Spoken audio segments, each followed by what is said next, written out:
Hello. Hello, New Orleans.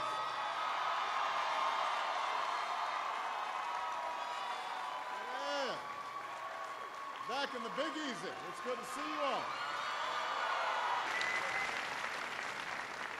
It has now been just over 4 years since that terrible storm struck your shores.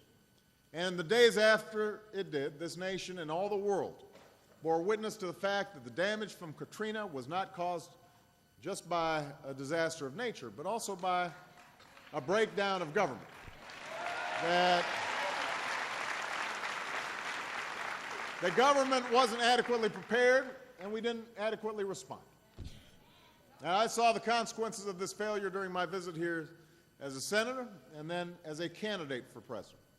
So when I took office as president, one of the first things I did was tell my cabinet and senior staff that our Gulf Coast rebuilding efforts and our disaster response efforts were going to be top priorities for this White House.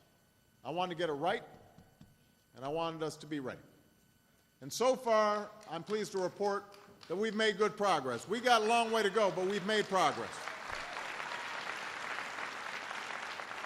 Over the last 9 months, we have sent more cabinet members to this region than almost anywhere in the country, not just to make appearances, but to listen and to learn and help you move forward.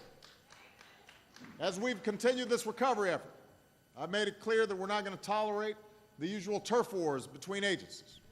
So we've prioritized coordination between all levels of government. We put in place innovative review and dispute resolution programs to get projects moving forward quickly. We freed up over $1.5 billion in recovery and rebuilding assistance that had been tangled up in red tape for years. And this assistance is allowing us to move forward together with projects that were stalled across the Gulf Coast.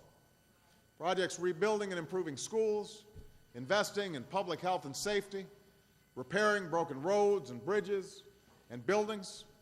And this effort has been dramatically amplified by the Recovery Act, which has put thousands of Gulf Coast residents back to work. On the housing front, we're tackling the corruption and inefficiency that plagued the New Orleans Housing Authority for years.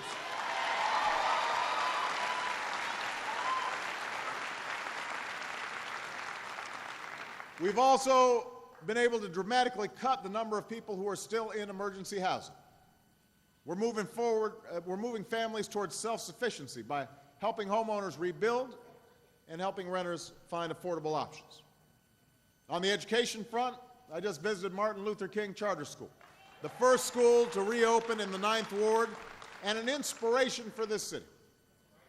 We've also worked to be a better partner and free up funding that has allowed places like this university right here, the University of New Orleans, and the Southern University of New Orleans to rebuild.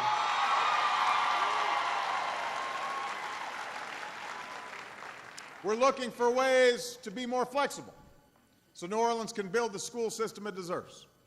And because a lot of your public schools open themselves up to new ideas and innovative reforms, we're actually seeing an improvement in overall achievement that is making the city a model for reform nationwide. That is good news, thanks to the hard work being done right here in New Orleans.